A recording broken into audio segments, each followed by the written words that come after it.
Welcome to Mediocre Main Character. Today we're going to play a different kind of game. It's a Regency era, Jane Austen-inspired visual novel. So I'm really excited about this. I borrowed my mom's PC to play it, and I think it's going to be worth it. So let's dive in and find ourselves a marriageable match. Prologue. So we start with a conversation between Mr. and Mrs. Bennet talking about someone new at Netherfield. These are the parents, Elizabeth Bennet's parents, right? So for Jane Austen fans out there who've read Pride and Prejudice cover to cover, this game might not be as exciting because I feel like you'd know the cheat codes on how to get Mr. Darcy. But what I've read about this game is that it's inspired by the works of Jane Austen. So apparently there are a whole bunch of options. You can have 9 possible endings, and it's supposed to be juicy. So, Mrs. Long says that Netherfield is taken by a young man of large fortune from the north of England. What's his name? Bingley. Is he married or single? Wow, our dad's into the goss. Oh, single, my dear, to be sure. A single man of large fortune, 4,000 or 5,000 a year. Well, what a fine thing for our girls. There you go, mom's in matchmaking mode. So we're obviously going to be playing as like Elizabeth, or at least one of the sisters, right? The Bennet sisters. How can it affect them? How can you be so tiresome? You must know that I'm thinking of his marrying one of them. That's the premise of the game. So a little bit of banter between Mama and Papa Bennet. And you are as handsome as any of them. Mr. Bingley may like you the best of the party. Mr. Bennet's got jokes. My dear, you flatter me. Oh, it's wholesome. Nice older couple. A lot of spice left in their marriage. Okay, 3 grown-up daughters. Okay. In such cases, a woman has not often much beauty to think of. But, my dear, you must go and see Mr. Bingley, for it will be impossible for us to visit him if you do not. They're very proper back in the day.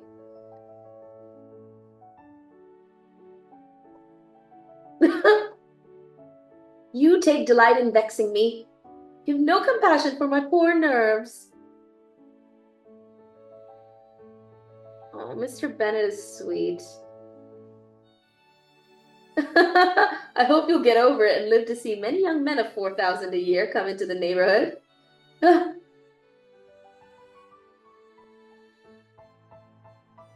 Ooh, okay, I think this is us. This is our character. Despite his continual assurances that he should not visit Mr. Bingley, father was among the earliest of those who waited on him. Oh, he's a good husband. He had always intended to visit him and simply took the opportunity to sport with mother's nerves. Other than reading, it was to be one of the few pleasures that his life afforded him. For me, however, each day is filled with endless pleasures and delights. Lucky you. Interesting. Okay. We're gonna go by the name we always go by.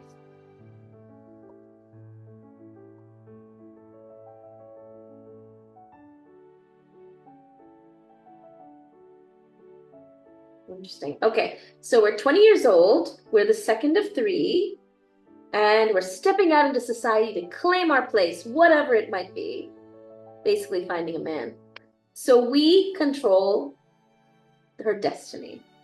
The way this game works is strategy-based, right? So we need to build up her stats so she can, like, have witty banter with people, make choices, and pursue the men that she deems, or we deem, suitable. So each of these activities give us stat boosts. For example, studying the arts increases our talent, sensibility. Reading a book, willpower, wit, sensibility. Visiting gives us kindness and propriety. Going outside increases our willpower, but decreases our propriety. and needlework and rest. So it looks like rest is an unnecessary part of the week. We have to include a day of rest. But apart from that, we just play around with the stats. And I think because this is the first week, you can't really go wrong. I'm going to say let's study the arts because I want us to be talented. And let's read a book because I want us to be witty. And let's go visiting because we're nice. Okay, hold on. So how much energy decrease? So we've got 12. Oh, nothing. Reading a book doesn't affect our energy. So 6 and 10. So we've got minus 16 energy from a maximum of, what was it? 40, I guess. Let's see, what else do we want to do? Shall we go outside? Yeah, let's go outside. And then let's rest.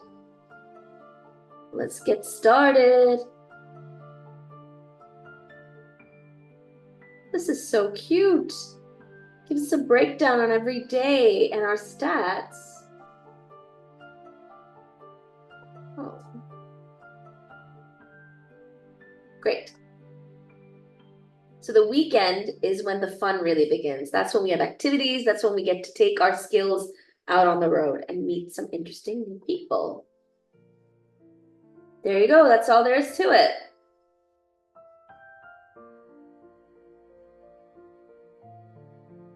So this is where we can kind of learn more about life in those times.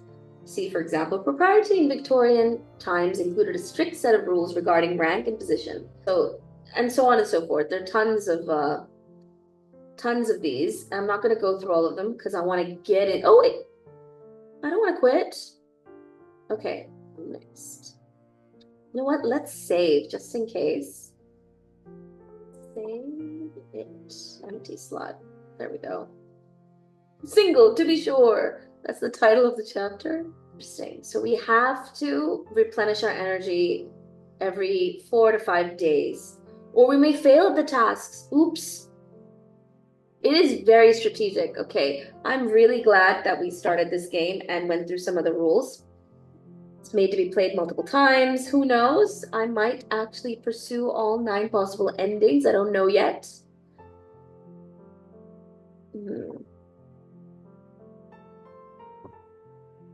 This is the highlight.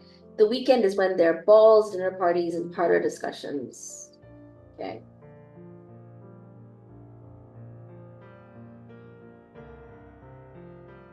Today, we have the pleasure of attending a long-anticipated ball. Jane, my elder sister, and I will attend, accompanied by our mother. Mediocre, are you quite ready to leave? Our mom looks mean. I'm nearly ready, Mom. What a fancy way of calling your mother. Make haste, the carriage is waiting and the dancing is soon to begin. And so our hopefully enchanted evening begins with desires that we will have the pleasure of meeting the illustrious Mr. Bingley. I bet he is a love interest. If there are like 9 different love interests, or maybe fewer, I'm not sure. In the book, spoiler alert, Mr. Bingley marries our sister Jane. But I'm sure he's going to be a love interest in this game. So maybe our first choice should be Mr. Bingley. Do we dare? Do we dare to be evil and steal our sister's man? There's the title of this video, isn't it? Okay, let's play. The ball was held in Meryton, which is located a short distance from our estate in Longbourn. Nice. So Netherfield is where Bingley's family's moved in. Longbourn is our estate, and Meryton is where the ball is at. Cool. Chapter 1.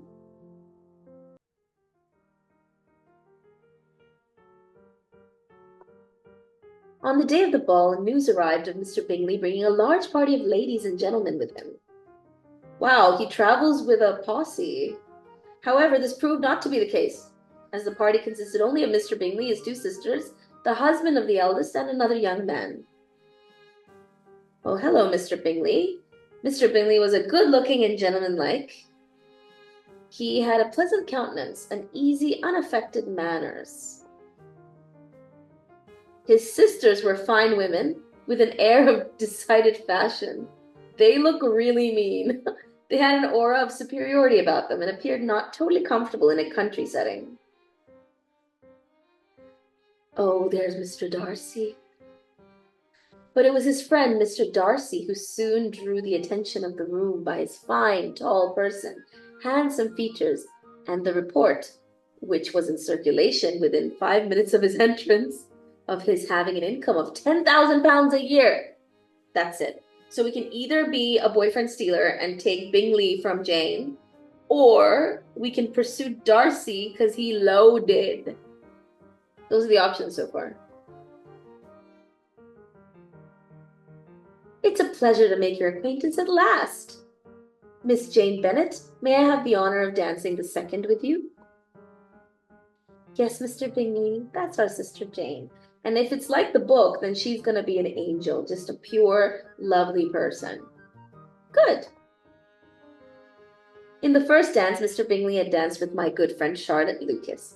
As he moved to dance with my elder sister Jane in the second, it seemed like the perfect opportunity to see what Charlotte had learned of the man who had eyes following him from every corner of the room. There's our pal, Charlotte. Hey, Charlotte.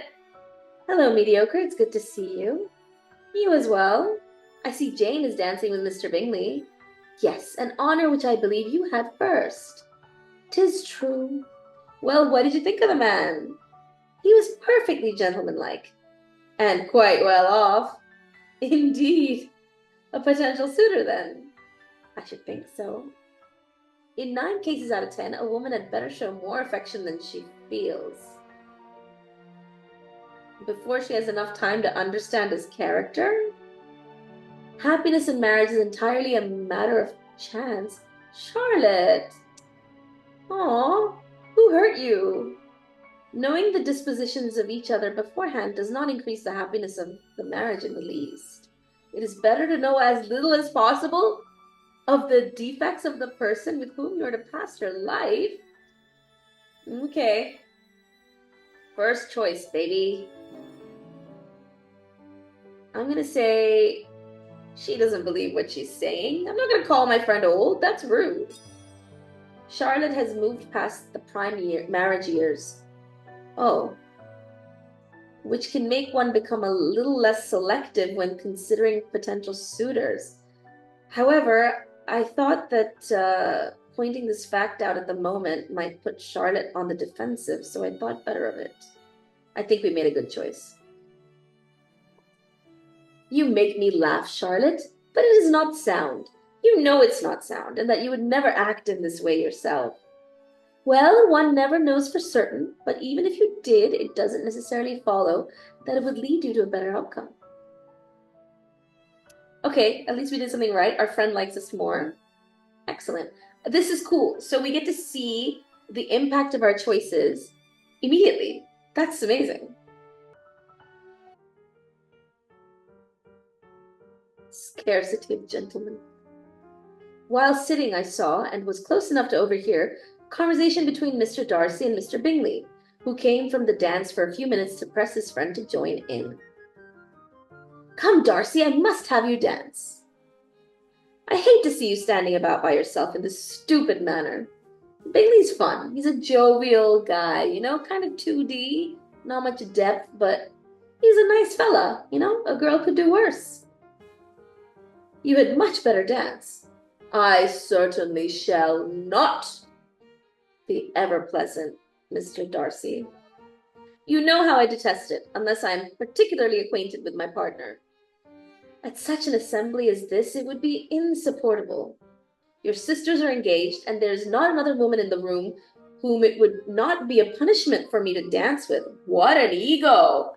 The ego on Darcy! I would not be so fastidious as you are for a kingdom.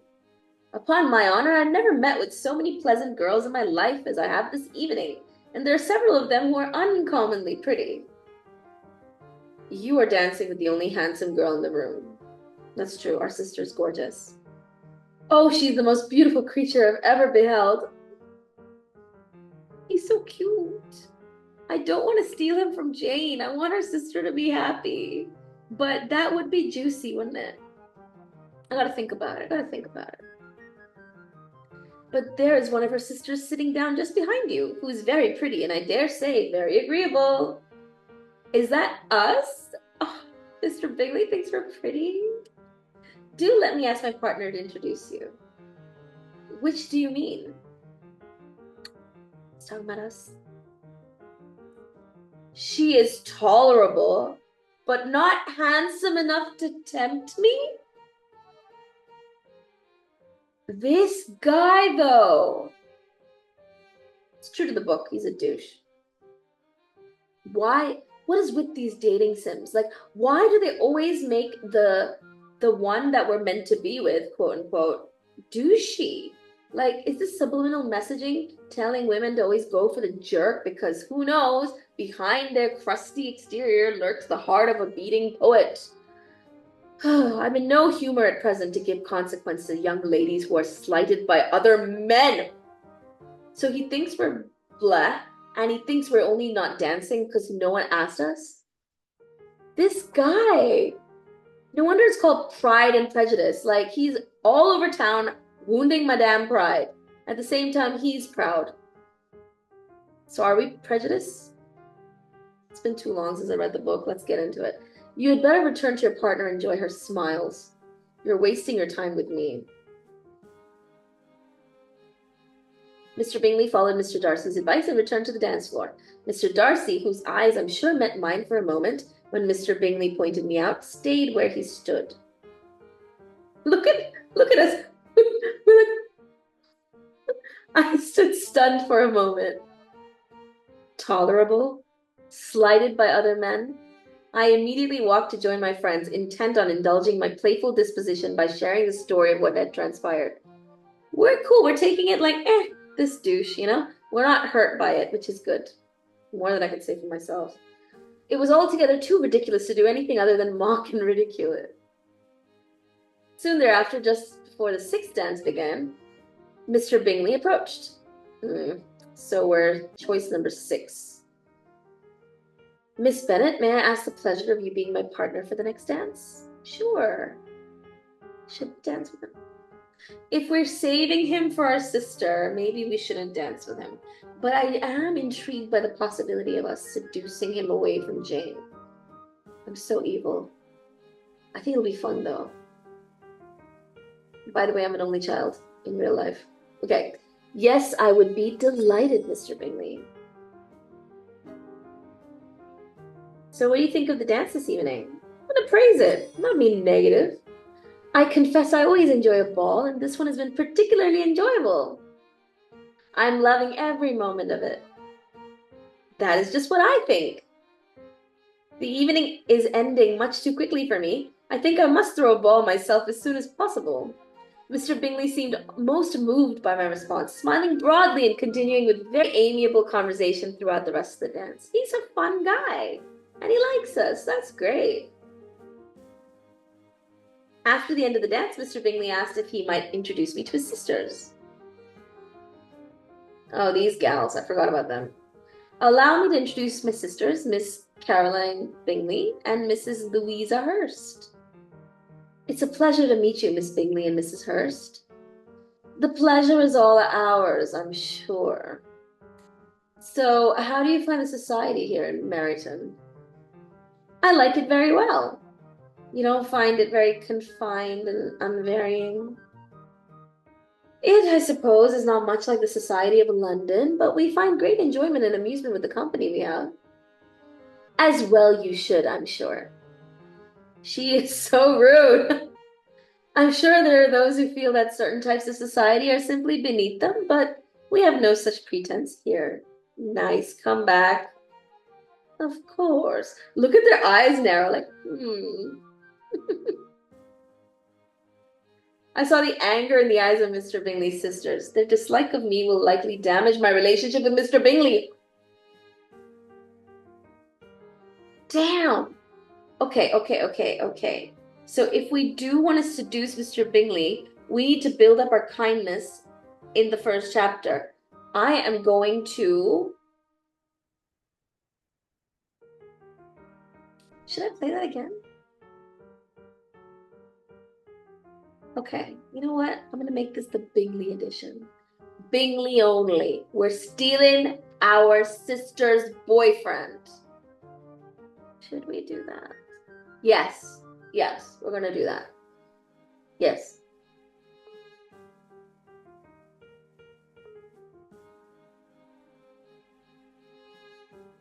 Wait a minute. Oh, we saved afterwards. Oh, okay. We're not cancel that. We're not stealing. We're not stealing. Should we steal? You know what? I might play two concurrent workflows. I'll play a Mr. Bingley edition and I'll play a Mr. Darcy edition. For now, let's stick to Darcy. Darcy's our man. Fine. Tonight's ball gave me the opportunity for much socializing and even a little dancing. I was pleased to meet several new people. Though making new acquaintances usually gives me pleasure, I was happy enough not to make the acquaintance of one person tonight. Mr. Darcy's manner and slight of me left me quite pleased that he did not ask me to dance. My initial introduction to Mr. Bingley went quite well. I was very glad to make his acquaintance, and I believe he honestly enjoyed my company. Oh.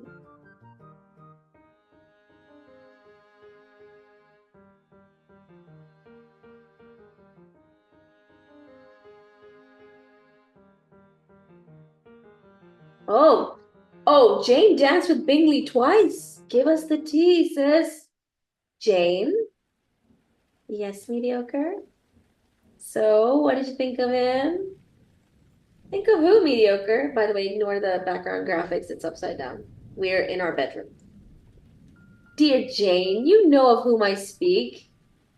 Oh, mediocre, he's just what a young man ought to be. Sensible, good-humored, lively, and I never saw such a happy man, such happy manners. He's also handsome, which a young man should be, if he possibly can. His character is thereby complete. I'm going to say I like him as any sister would. We don't have any designs for Mr. Bingley, now that we screwed it up. Mediocre, I think you may have noticed him more than you're revealing. Not at all, I assure you. Oh, she's so sweet.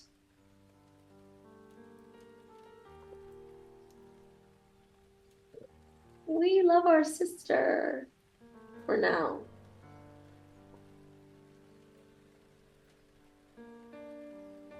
Dear mediocre. Oh, you're a great deal too apt to like people in general. You never see a fault in anybody. All the world are good and agreeable in your eyes. She's such an angel.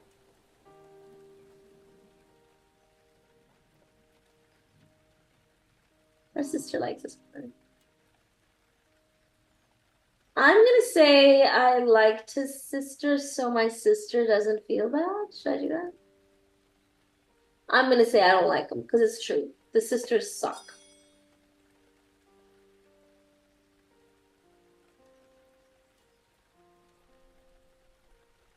Okay.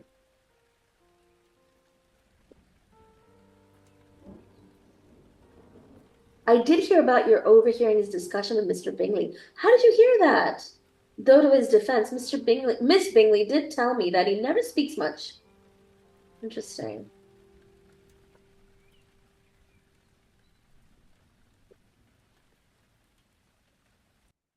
Good point, mediocre. What else do we have to go on? We've got to judge people, then we got to go on what their actions are, right? I rightly detest the man.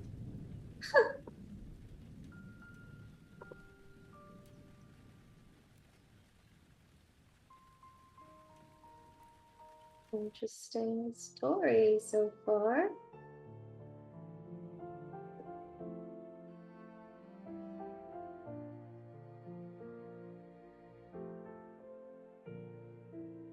Okay, this is our list of suitors and acquaintances.